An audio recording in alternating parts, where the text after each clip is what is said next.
میگم داداشی برو کار کن واسه پشت دیوار بخر.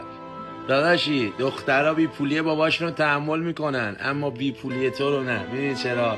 چون باباشون رو نمیتونن عوض کنن ولی تو رو عوض میکنن. پول نباشه عشق کشکه، کشکم فقط واسه هاشه نه واسه عشق عاشقی. داداشی برید واسه خودتون کار کنید، پول جمع کنید. بابای اون هیچ نیازی به وفاداریتون نداره. الان تا میری در خونه یکی رو میزنه میگه دختر میخوایم، باباش میگه خونه داری؟ میگه مگه خودت داشتی؟ میگه ضرب و مثلا امروزی رو نزن، امروز دیروز نیست. داداشی برو کار کن واسه خودت پول جمع کن. به جونه